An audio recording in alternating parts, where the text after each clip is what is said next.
Welcome, everybody, to Debt Talk Live. And tonight we have a very special guest, writer, director of Along Came the Devil 1 and 2, Jason Devan. Jason, how you doing? How you doing? Good. Thanks for having me. Absolutely. It is our pleasure. Thank you for coming on our show. And let's just go ahead and start talking about these two movies.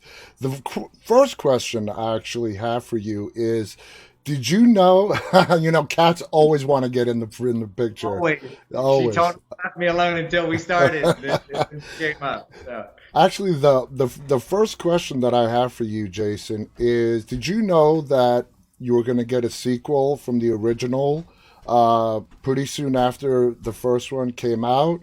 Like, was it a package deal that if the first one was successful, you guys were going to do a second one? How did you find out that you were going to get a sequel?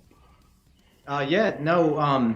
We had originally always wrote it to be a sequel and to be a three-part trilogy. And so initially when we were working on it, we kind of were taking a shot in the dark, hoping that the fans, appreciated it or liked the movie. Either way, the way we had set it up, we left it open for a sequel, and I guess around Thanksgiving, our distribution company called me up and said that the movie's doing so well that could we drop everything we're doing and start working on a sequel? That's the best news you can get. That is. So, of course, we had a nice holiday season and got right to work on part two. Awesome, awesome. That's because the first one, what, came out in 17, and the second one came out in 19. It did. Well, the original was released, I guess, around 18, and it was initially Tell Me Your Name when it was doing the festivals. Okay. Which I put up a poster for you just so you could see the original poster. Okay, that makes sense. And yeah, and then after when you sell your movie and distribution gets involved, they have their reasons, and they said, is there another name you'd like for the movie? And after some deliberation, we came up with Along Came the Devil. Which is a kick-ass title. Thank you. That is a kick-ass title. It took some time, and it's a family affair, and I believe my youngest son helped with that one, and that was one of the ones that he was really pushing for. Awesome, So awesome. yeah. You should have. Well, the whole family's given credit, so I guess that counts. In the credits. Now, Yeah. Yeah. Along Came the Devil. In the beginning, it says it's inspired by true events. What can you tell us about the true events that inspired you to write and direct this movie? Yeah, it's actually so a lot of the first story is based on a family that I'm really good friends with now. They're from Brazil and really close friends of ours. And as I was working on the film, I asked them, would it be okay? Can I interview some of the pieces that I know of this story? Because it's going to make a hell of a story. And a lot of times the truth in a story is what makes it such a good movie to begin with. Yeah. They said absolutely, and I kept their names changed and changed a few things just for the family's personal reasons, and that's kind of how we got that whole gist of what their family went through and what our young Ashley, Sydney Sweeney, went through in the first film. Okay, that's great, and you're right. When a film does have some real inspiration behind it, for some reason, as the fans, it does grow our appeal into getting into the film a little bit more. Now, you chose to open the first movie with that written portion in the background. Is that how you initially wanted to start the story off? No, it's not. It's not initially how I wanted to start it, but obviously, when you're working on a low budget film and time constraints and different cuts and edits and trying to get the audience the main part of the story, we felt that it was crucial. I'm a big Steven Spielberg Star Wars fan as well, so of course, I hate to like just throw the context up at the beginning of the film because I'm not a fan of that. But in some instances, if it helps the audience know a few things maybe that they're getting into, which the first one did have a lot of questions that we left on the table Yeah. purposely, for the trilogy. So then that's what we worked our way into the context of I believe when we did the festivals, I don't think the original text was there, Okay. but we released worldwide. That's when the text came in. Okay. And was that your idea? or was it the Um, distribution company? yeah, no, that was my idea Okay. to just fill some of those loopholes in that I felt needed answered if that wasn't there. Now, since this involved researching a real family who, probably experienced events similar to what happened in the movie, how long did it actually take you to draft and write the script? Oh wow. I believe the first draft, we started out with the treatment, and and then we went into writing the script. But I believe the treatment took us probably about a month, because I was working on another film with Michael Bean, and I had that idea. I've told this story many a times. I had this idea, and the first thing I came up with was "Tell Me Your Name." I hopped out of bed and I'm like, I really want to do an exorcism movie, and it's called Tell Me Your Name. And I woke my wife up and I started writing all the notes down and jotting things, and she's like, "Yeah, go back to sleep. We'll talk about this later." And then we kind of got right to work, and I think a lot of the story was I was inspired by the family that I had interviewed, so I had known a lot of their story before I actually started writing it. So then the whole idea was to where could I put those pieces of the puzzle that I was getting from their story into this new exorcism movie. Yeah. And also trying to pay a little homage to the original Exorcist. So, Yeah, yeah. very, I love exorcism movies myself as well. When it comes to the horror genre, my favorite subgenre in horror is the paranormal. Whether it's possessed or haunted houses, your possessions, exorcisms, I'm all in on that. Now, when you were directing this and also writing it, uh, because it was inspired by events from a family that you know now, did you feel a little bit of added pressure to sort of keep their story? Uh, I don't know what the right word is, to tell their story the right way, but also keep the cinematic elements and the viewers engaged as well. How did you find the balance between those two? yeah, absolutely. That's a great question.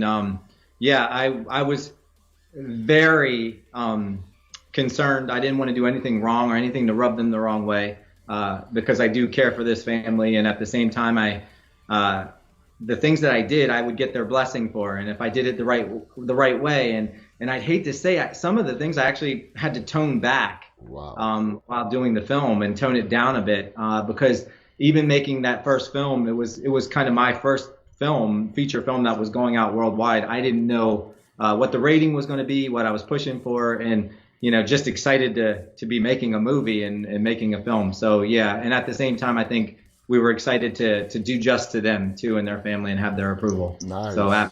Nice. So let's get into this the story. Well, first let's talk about the casting. Bruce mhm. Davison, renowned actor. Did you have him in mind to play Reverend Michael, or did you go through a long audition process to find the Reverend, who was not as relevant in the first film, at least not till the end, as he was in the second film? Right.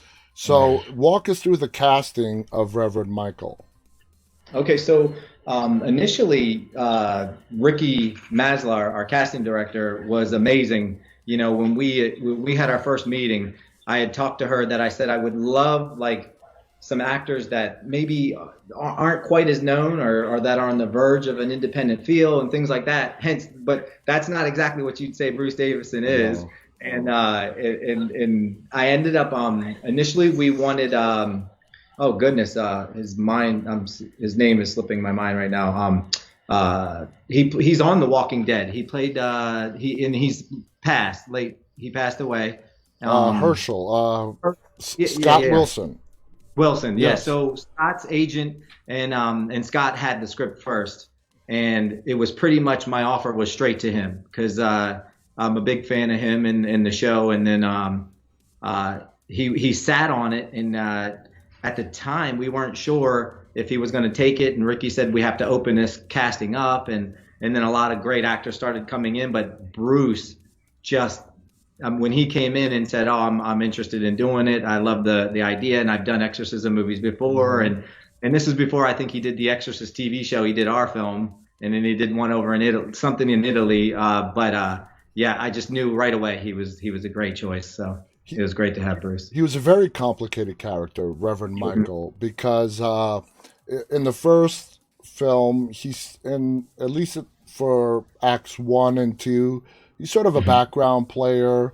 You could see that he drinks, and when the younger priest comes in, he tells him to put the book away about demonic possession and exorcisms, and in his my take on it was that the character felt defeated by evil, and he's trying to find some way to redeem himself with all the defeats that he has to face, that he had to face along his life to evil.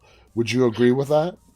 Absolutely. That's pretty much how we wrote his character as well. One of the things I got from interviewing a few of the priests that have performed exorcisms, we really dove into our homework on doing some of the things that we did and how we sculpted Bruce's character. And one of my takeaways was from the priests that would tell me they would perform exorcisms, like, when you're performing an exorcism on an 8-year-old girl in Africa, and she's speaking in a language she doesn't know, clear as day. And I've heard vomiting spiders out, like live spiders. And when you hear this, you don't think this person is actually making anything up or fabricating this story. Mm-hmm. You can see terror in the eyes of the story they're telling. And these are men of faith. And then also at the same time, they're saying that they're questioning their own faith because they're there to help this individual. Yeah. So that's what we wanted to bring to Bruce's character, that so much has taken its toll on him in a way that he can convey it, that there might be nothing he can do, no matter how much amount of praying he does. And, so we tried to give him that. So we find out. Well, we'll get to that in a second. Bruce Davison. Obviously, he signed on for the first one. Did you have to reach out to him again for the second one when you found out that there was going to be a second one? Was he all gung ho to jump on the second one as well? Yeah, the nice thing about it was we, when we make our films, we definitely have like a family environment and try and, stay in touch with everybody. And for the most part, everybody has stayed close with each other, and we're all pretty much friends and family to this day. So when Bruce got the call, he was like, "Let's go." And and then when we did part two, we were smart enough to go ahead and do it, get him under contract, because we figured if we did part two, we also had a part three ready to go. So Yeah. we him with us and was ready to roll for both for the next one, part three. Now, is there going to be a part three? Uh, yes, I can say there will a part three. Will be a Oh, part three. I can't say when, but yes, there will be a okay. part three. Okay. I wasn't gonna ask, but you brought it up, so I'm like, let me try to get that. All right, that's good. That's something to look forward to. Now, the films center around Ashley Jordan, the two sisters. Who, by the way, Laura Wiggins is going to be our guest here in about 10 days or so. So I yeah, heard. Yep. so looking forward to talking to Laura. But two sisters, Ashley Jordan, their mother, who they think is deceased, Sarah, and an abusive drunk dad.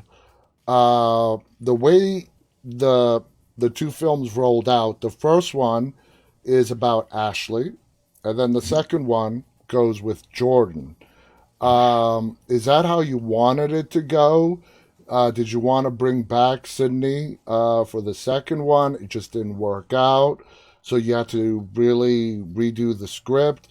Tell us how it went that way, where the first one was with Sydney Sweeney, who played Ashley, and then Laura Wiggins in the second one, who played the older sister, Jordan.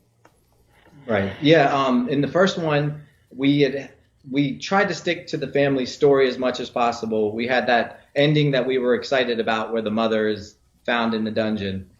With part two, we were on such a fast track of like distribution, asking us, can we get this film done before Halloween, the October of the next year, that I kind of just went right to work with my wife and Heather and I, who plays the mother, Yeah, Sarah. I In the know. I know. Yeah. So and she was super excited herself. We got down and we didn't have anything tying our hands this time of sticking to the story, but I had tons of notes for part two and how I wanted to tell Jordan's story coming home from college, and how and then that's when I wanted to go more into the realm, which with part two, if you've seen it, there's more of an homage paid to The Shining, and Yeah. I want that feeling of The Shining with the father, and you know where the demon might be setting its eyes on one person, and you think that's who it's gonna go after.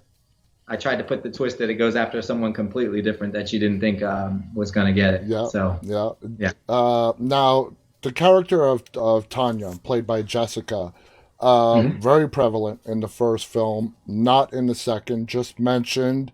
Her and Ashley in the beginning, they went away, but we never see, well, neither of the two in the second. But in regards to the character of Tanya, uh, was that your intention? Jessica can be fit in. She can do it for scheduling reasons. Oh yeah. Did you not want the character of Tanya in the second movie? No. So I let and Jessica Martha's a good friend of ours too. So I actually I had to let her know, like Jessica, we didn't kill you off or anything like that. And because she was like, where am I at for the second one? And she I don't want to give anything away for part three, but if in part two you realize that she is also down in the dungeon with Sydney. Yeah. Sydney, it kind of worked out because we had an idea, and when I cast Sydney, that this was before *Handmaid's Tale* and *Everything Sucks* and all of the fame that she's been going on and doing now. But we had a superstar on our hands, and it was neat to have her on set and on film because she was amazing with the way she brought Ashley to life. There's stories behind the scenes of her doing amazing things, and then it just worked out because she was busy filming. We were talking to her about a few other films while she was working, and that girl is staying busy. She's gone from one thing to the next thing to the next thing, and you know how it works in Hollywood. You know, if you have a good relationship with your actors, that's great. You can get them. Yeah. But at the end of the day, you also have to pay that salary. Exactly. So which, the bigger the actors get, it can cut into a big part of your budget. So, But yeah. but looking at all of the success that Sydney has achieved, I mean, you casted her, or at least you played a role in casting her. That must make you feel really good that you really gave this girl the break in her career.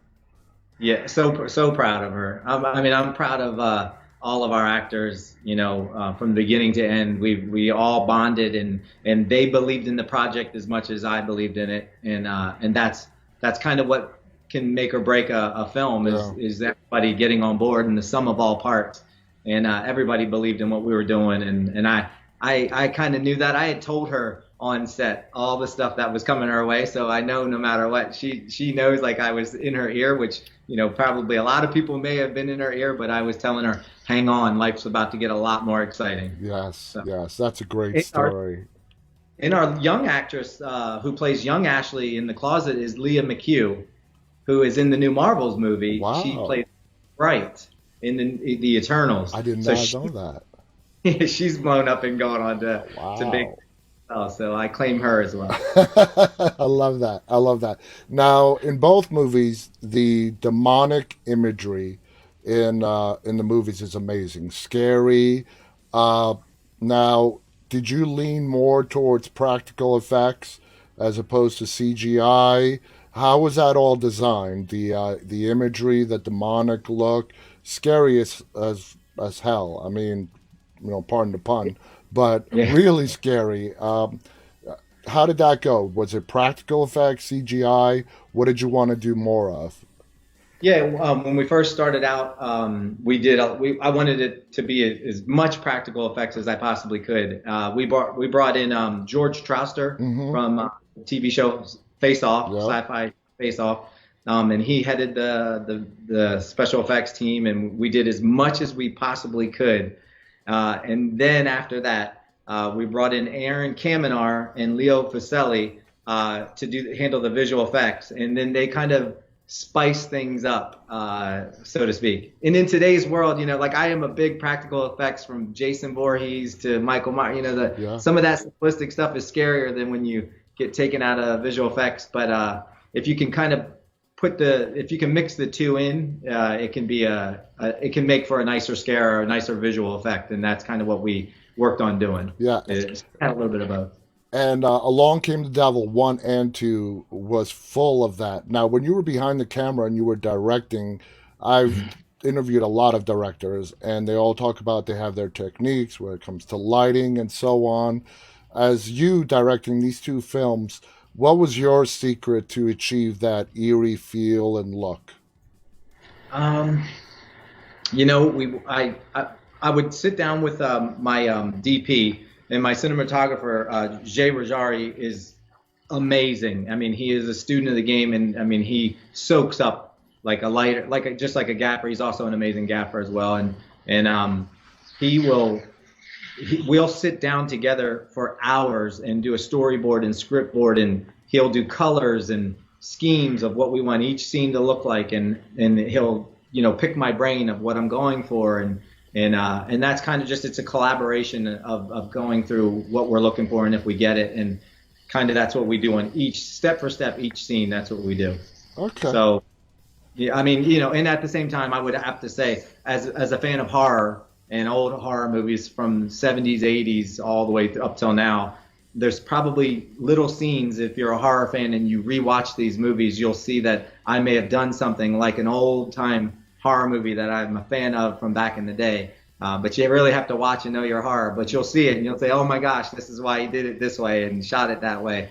That's kind of how my brain works. That's awesome. I mean, I love to see that. Like the most used scene, especially in demonic movies, is from The Exorcist when Max von Sydow shows up at the house with the eerie street lights, and that has to be like the most copied scene in television Yeah. and movies ever. Now, Yeah. in Along Came the Devil, there's this intense scene when Ashley's in the bathtub, puts her face underwater and screams, and all this blood comes out. Very graphic, gruesome, but yet really awesome to watch. How'd you get that idea? It was crazy to watch, but how did that come to you? Uh, I just wanted to do a cool underwater scene where I love the shots when you see somebody wrestling with someone else and they dunk their head in and you see their eyes open Yeah, trying to get the breath. And we had a bathtub scene, where the demons is there, and she had run into the first, possessed mother standing outside where the devil was actually kind of trying to get to her. So it was kind of just an imagery of her falling asleep and her vomiting up something that has entered into her. But I wanted to be pretty at the same time. So thanks for noticing that. yeah. So we had a giant like tub set up outside of the bathtub. We shot that scene separately. And Sydney would dunk her head in, and the camera was under the tank shooting up into the tank, and Wow. then that in her mouth full of blood. So yeah. Now, what's left vague and up to viewer interpretation is this demon. Obviously, it's a demon that is. It seems to be targeting this family, from mother to children, and eventually to father as well. Did you want to leave that more up to viewer interpretation rather than giving us the story as to maybe why this demon has attached itself to this family? Can you tell us about that? Yeah, we were initially just really, it's the age old adage of sometimes parents can pass their demons on, to their children, and that could be anything from habits to beliefs, and that's what we were going for, was to show that sometimes these things can be passed down to your children with the parent, and so that's initially what we were going for in part one. But the idea had come to me for part two as we were writing. I wanted to switch it up. Ashley Sydney Sweeney's character went through so much, man, and I can tell you, shooting exorcism scenes. That's why the original Exorcist took over a year to shoot, and the money that I can't imagine what went into it. It's exhausting. It's absolutely exhausting. It's super creepy being on set shooting things. So I would do my best to bring our actors out of that feeling of the environment of during the possession scenes. But initially I think we wanted the audience to feel that this is sometimes these things can be passed down to your parents, like Yeah. that lesson, parents can pass demons on to their children. So yeah, we were sticking with that. Now, I have a question. I vow that I don't like asking questions to my guests that I know they cannot answer, but I'm going to give in to the temptation just this Okay. once. I'm going to ask this, and if you can't answer it, that's absolutely fine. In the third one, it's a pretty general, vague question, but in the third one, are we going to get a forward moving story or a story that's going to reveal more of what has happened in the past? Can you answer that? If you're not, we'll just move on to the next question. Uh, I can answer it in the best way possible. I'm really wanting to go out with a bang in three, and let's just say those who can be brought back, I'd love to bring them. We're working on bringing them back for three, and there's going to be closure. So Okay. that's pretty much there'll be closure to the story, and I want the audience to hang on from start to finish. Like and end with a bang. Are you also writing? I'm assuming you're writing and directing the third one as well. I hope so. We're working on a couple other projects right now, and we have one in the making that we're extremely excited about. We had other ones that were not horror, but the horror movie that I was writing has been bumped up, and now that's on the forefront, and we're extremely excited about this horror movie. Now, would you say you and your lovely wife Heather and your kids are you guys all horror fans? Yes, we are all horror fans. I raised my kids to be horror fans, and my wife and I are horror fans. I mean, but to be fair, we're just movie fans in Oh general. yeah. I'm probably a bigger horror fan, and that's what I always say. Most horror fans are fans of all movies in general, but Yes. horror is their favorite genre. Whereas people who love romance, they may not watch any horror movies.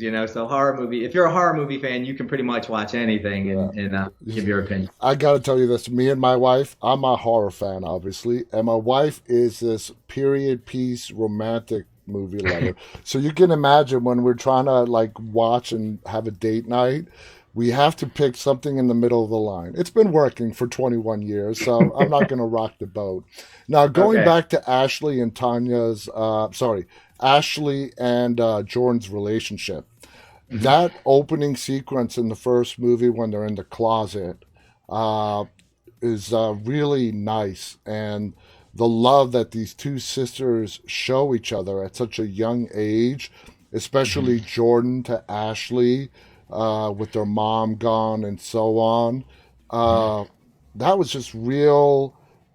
It just hits you right here, and then it gets the mood really changes when we find out why they're in the closet. When the dad comes in drunk and it takes a really dark, sinister turn.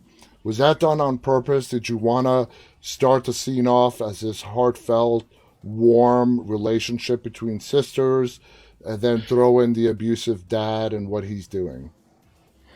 Yeah, pretty much that's like I said before, sometimes the things that hit us the most are the things that you think, is that really, would that really happen? Is someone doing that? And yeah, unfortunately, it's taken a bit of truth with a little bit of movie making magic in there mixed in. But the bond that the sisters have is a real bond, and thankfully everything is okay with this family. Nothing like the turn that the movie takes. No. This family is healthy and happy and loving with each other right now. So, but yeah, some of the story though that we got in there that really hit people in their heart, Hmm. and with the father and things like that, was taken from a bit of the story of the family.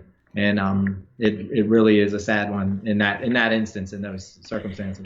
To be honest with you, Jason, I was really surprised that you brought back the dad for the second movie, and he ends up playing a very vital role. Was that always the plan? You know what? I had it and I didn't share it with my wife. These are some notes and ideas that I had, and I really wanted. Mark Ashworth is an amazing actor, Hmm. and he's gone on and he does tons of stuff and works constantly. I really wanted the opportunity to work with him, and I actually whispered to him on set. This is a true story. I looked at him while he was shooting, and I said, "Two, and I told him we're gonna be working again. And he looked at me like he didn't know what I was talking about. And you know, at the time I wasn't sure. I just knew I wanted to work with him again. And yeah, and then I had also, with some of the true story, I was trying to rebuild the father's character as best I could too, because that actually is part of the true story with the family, Yeah. that the dad reformed and is a much better man nowadays. So I wanted to kind of give that character that change, Yeah. and that's what brought it back. Let's talk a little bit about Madison Lintz. Uh-huh. She was in the first one, and Uh-huh. a lot of people of The Walking Dead know Madison Lintz as Sophia. And you said earlier in the show tonight that you're a fan of The Walking Dead. Um, what did that play into you casting Madison for that role? Yeah, so a funny story with Madison. We were actually going after Mackenzie Lentz. So her older sister is a really good actor, and at the time was coming off of another TV show, and she had just wrapped that show. And so we were really wanting her, and I don't know what happened, but somehow or another, they were like, well, Madison is Sophia. She's on, Bosch and blah, blah, blah. And she's an amazing actress. And I was like, I know. Well, and she came in actually and read for her scene for me here in Atlanta. And of course, I mean, she had the star power too. When she walked into the room, everybody, you could feel her energy, her confidence. And I mean, it was kind of a done deal. And then that whole Lintz family is very talented. Oh, yeah. The mother, the father, the brothers, and All the of them. sister. They're all very talented, so it made our job easy. So it was just a pleasure to work with Madison, and we were very fortunate to have her in the movie as well. Now, were both movies shot in Atlanta? Yes, they both were shot here in Atlanta, Okay. from Flowery Branch to Lake Lanier, all around the Atlanta, Georgia area. Okay. All right. Now, let's go back into some of the, like the poltergeist activity in the movies, the objects moving, the bed shaking. Of course, if you add that to any kind of demonic possession movie, it's just going to amp it up. And if it's done the right way, it's going to make it that much better. Did that take a long time to put in, like the bed shaking? Did you go old school with that again, with practical stuff, like secret wires hanging up, somebody shaking the bed? How did that all come together? Yeah. I actually we had one of our crew members, a pretty strong guy, Lane, under the bed, and he would take his cues of when he was to shake the bed, and he would lift it up, and he was our bed shaker. We also did the practical effects too, because I wanted, we got Freddy Krueger coming through a wall. And in Nightmare on Elm Street, and so I always wanted to do something like that with a possession, and that's why we actually had cut out the mattress on, if you remember the scene with Sydney, Yeah. where Matt Dallas is praying over her, and the face comes up out of the Yeah. sheets.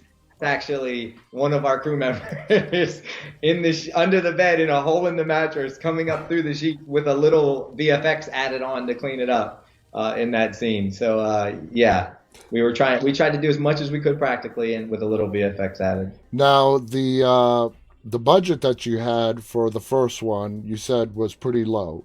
Yeah. Did that, make force you to become even more innovative and creative to achieve some of the effects that you wanted to show? Yes, it did, because we were trying to pour everything into practical effects in the movie in general. So we, at that time, we were trying to eat caviar on a McDonald's budget, and and at some points in times, like there was a scene that we got a lot of things where people said, "Could you shoot a school? Why didn't you shoot a school scene with Sydney?" And I wanted to know what happened to her when she came out, and everyone said she was so distraught. Yeah. And it's tough, because it's like some of that stuff that we couldn't shoot, just it wasn't in the budget. And when you're making a low budget, you're not sure if it's going to do well. We believed that it was going to do well, but you have to make decisions on what stays and what doesn't, and little things like that are why. And then, like, it's a good thing we did because then we had to take the remaining money we had and put it into the visual effects that came in Yeah, yeah. that needed to be added. So yeah. Now, did your budget increase, or was it the same for the second one? I mean, it increased a little bit, like, but not too much, and that's where Aaron Kamenar and Leo Vaselli came in, and we sat down with them, and just like a movie, we did a shot list on what visual effects we needed, what was important, what wasn't important, So, but I know, and then in part two, we were more prepared for our visual effects, and that's when we worked with our head of VFX, Steve Bone, who's here in Atlanta, and I mean, and him and his team, they were on it from start to finish. So on part two, I was able to bring the VFX team on set, and Steve was right next to me the whole time, and we would discuss, hey, should we shoot this? Do we want to add this? How's this look? And things like that. I didn't have that on part one. I wish I did, but I didn't. So, is Along Came the Devil from one to two the first two feature film like sequel project that you've ever directed and wrote? Yeah. Yep, they are. Is there any? I've never asked this question to any of the directors that I've spoken to, but what's it like going from the first one to the second one? Is it just like a big family reunion? Do you bring back the same crew? I know, like you said, it's a big family business, your production company, which I think is awesome. What's it like going from a first movie to a sequel? And do you call everybody up, say, pack your bags, we're going at it again? How does it work? Yeah, pretty much. Everybody that stays close. Some of the crew and some of the people are on working another job, or they have a conflict and we couldn't bring them in. And but even for part two, we were already here in Atlanta, and so we were able to get a lot more local crew here in Atlanta, but still bring like our main guys that are in California that work with us, and like my cinematographer, Jay, he goes everywhere with us. He's absolutely amazing. George Trouster that I had mentioned. So some of the crew we came, I just put in a phone call and said, hey guys, you want to do this again? And they kind of said, already? Let's go. So yeah. So a lot of writers, directors, they write movies, direct movies, hoping, for a trilogy. You actually got it. You got the trilogy. How does that feel?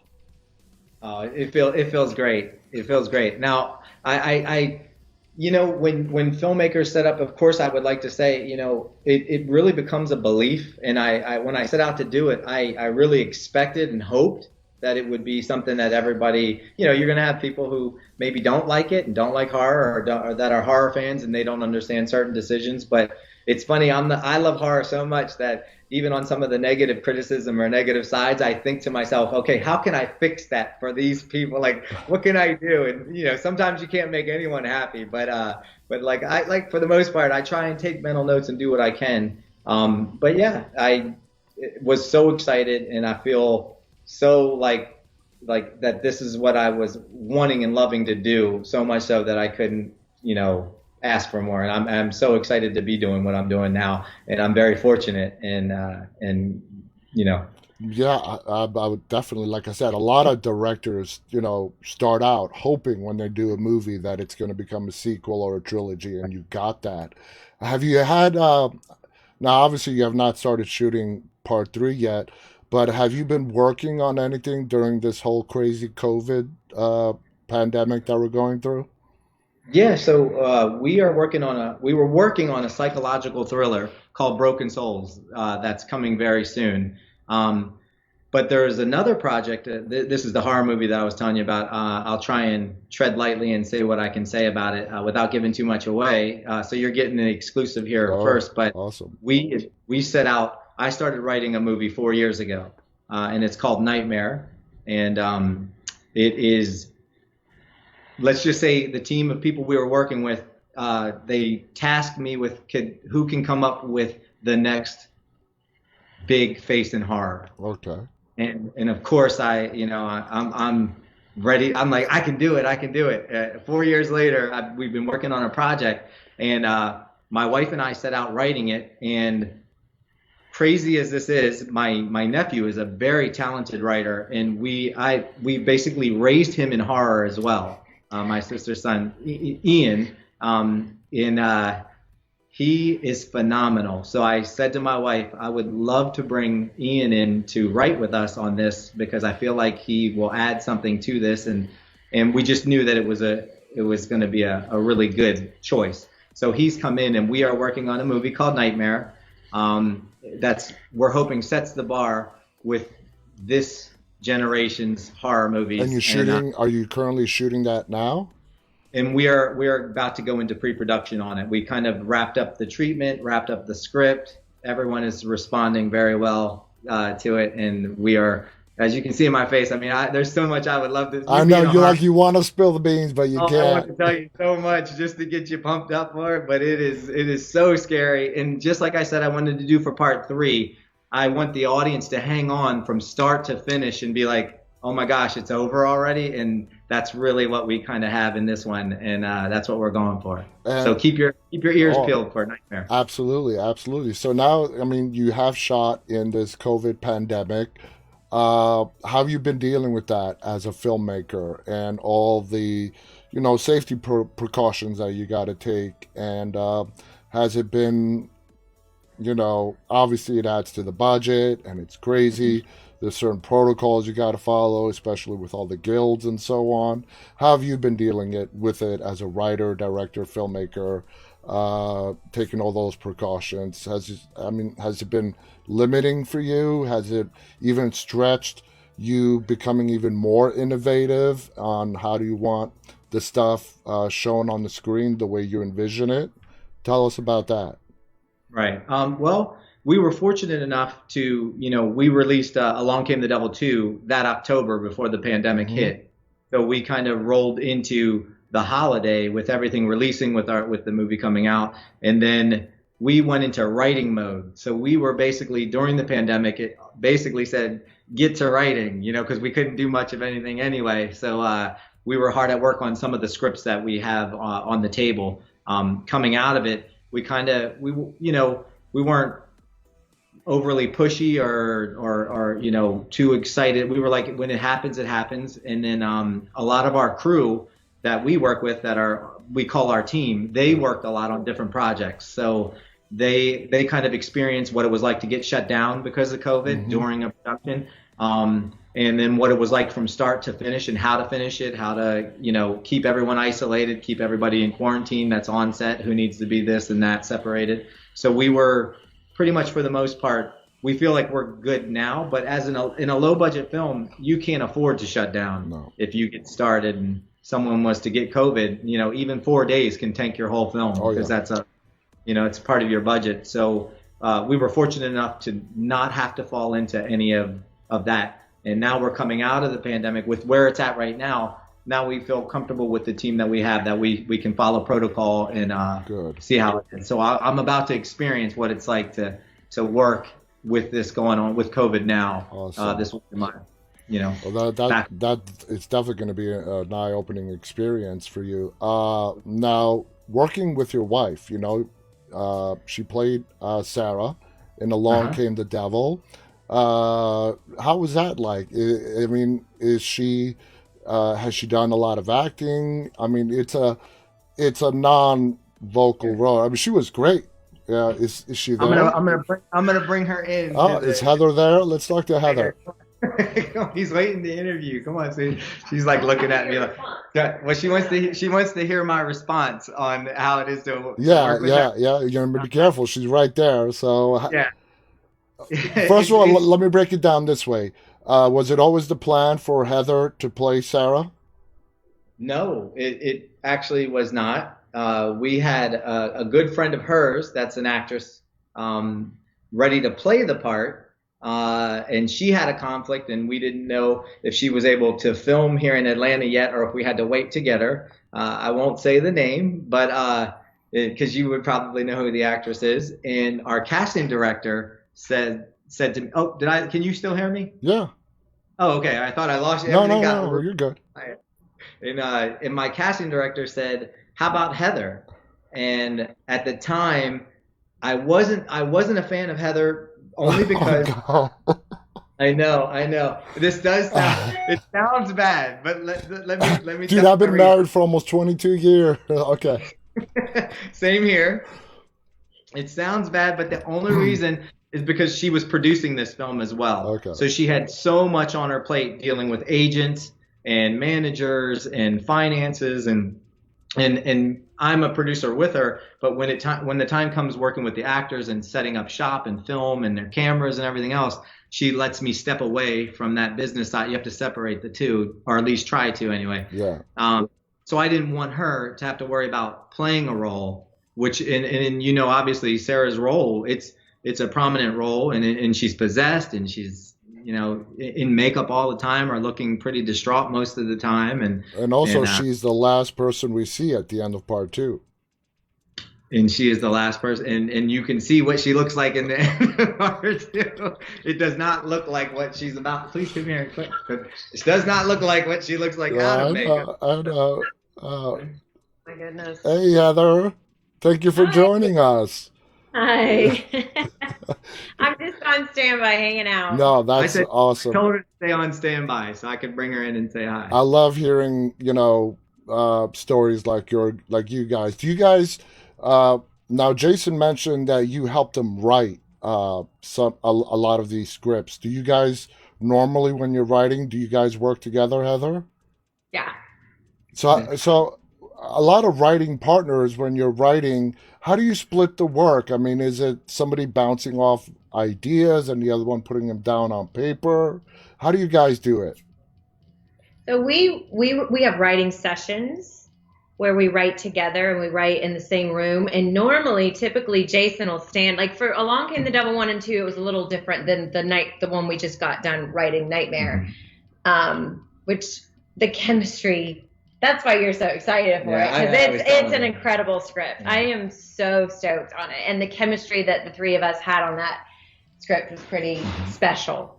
But for part 1 and 2 of Along Came the Devil, kind of how it happens is it's all in his head, everything, and the story, the scenario, everything is in his mind, his head, and then he stands up and will act it out, and then me and for part 2 of Along Came the Devil, it was just the two of us.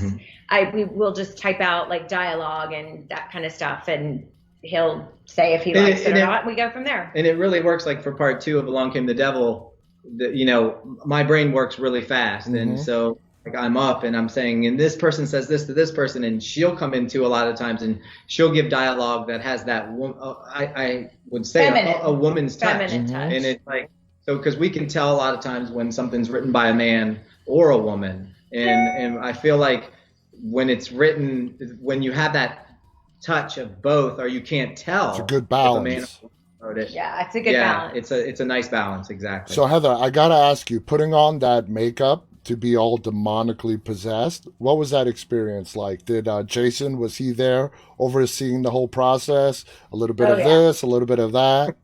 Oh yeah. Yeah, it was awesome. And George, because it is hot, I mean, it is bad for your skin. It is hard on your skin. It's not easy. And I'm a little claustrophobic, I'd like to say, but George is a genius. I mean, he walked me through the whole thing. She is very claustrophobic and had to sit with one of those things fully breathing through a straw. And she was a champ. But and I heard you ask the question if I'm an actress. Yeah, my background is acting, but more for like a commercial actress. The theatrical work is always like obviously something that we've been around and that we love, and our children are in the business. So to your answer to that question, yes, I am an actress. So I love producing though. So the name of your production company is the Devon Clan, which I think it's awesome. It's like, it's a very true name. It's a family business. And I love that about your production company. As your kids get older, do you have hopes for them to take on your interest in filmmaking, whether it's acting, directing, writing, or whatnot?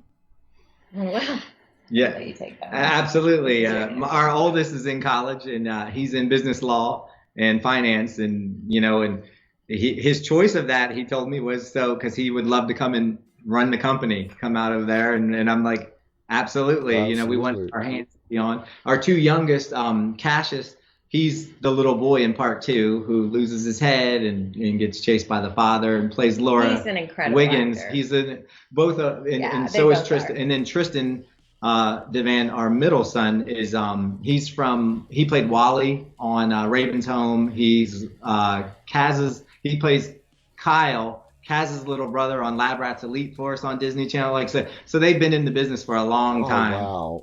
He's also a genius editor. And he's a genius editor, direct. Like they've all been in the business so long because they've grown up in it with us that it makes my job easier. Because I always feel bad, like I'm a director who's putting his family in things, and I never have to feel that way because they're very talented at what they do, so I don't have to worry about forcing anybody into any situation. Now, Heather, as a producer on the films, how involved are you in the post-production process of Along Came the Devil and Along Came the Devil 2? Just call me post coordinator. That's how involved I am. Yeah. Making sure everything is perfect and whatnot. Business manager, his manager. That is awesome. Oh, man. I cannot wait to see Along Came the Devil 3. Nightmare, just by the look on your face, Jason. You look so stoked about doing this film. And I think it's awesome. You guys have a great family. You got a great thing going. You guys are so talented. And I just want to thank you so much. And when Along, Came the Devil 3 comes out and Nightmare comes out, I want to bring you back. Because I want to talk about this after the trilogy has been all laid out for us. Because I have a lot of questions, and I'm sure they're going to be answered in the third one. And we have to wait for it to come out. But I would love for you guys to come back after the full story has been told. And because I'm sure I'm going to have a lot of questions, and we're going to have a lot of stuff to talk about. So moving forward, what is your guesstimate as when principal photography might start on Along Came the Devil Part 3? What do you think?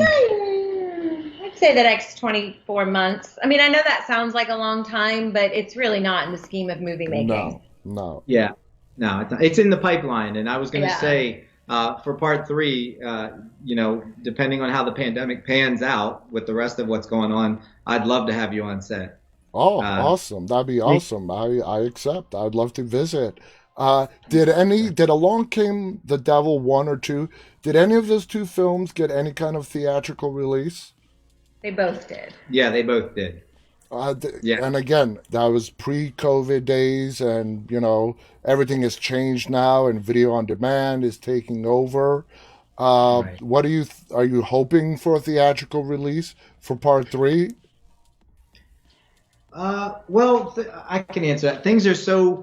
Things are different, and we've grown with the Van Clan production, and we have new relationships with different companies as well. So now, since the pandemic hit, a lot of our talks have kind of been with certain types of originals and streaming with originals. So it's more along what they decide they want to do. Yeah. Which we're okay with. Our job is to just make a good movie that the fans want to see. It's the new norm. So it's trying to accept the new norm. Yeah. And everything is in transition. The entertainment industry, it's moving. COVID sped up the timeline with streaming being prevalent even before COVID. Everything got sped up because of COVID, and nobody knows how it's going to end up in regards to theaters. We just got to wait and see.